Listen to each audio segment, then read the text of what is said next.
In this video, we will show how to replace the main board in this Vizio TV.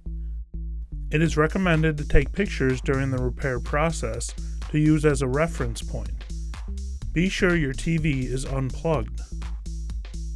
Start by disconnecting all of the cables and connections.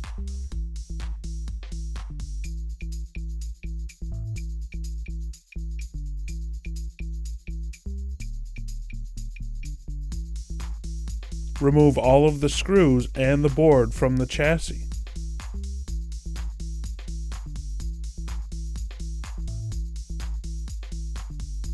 Align the replacement board and install the screws to secure the board to the chassis.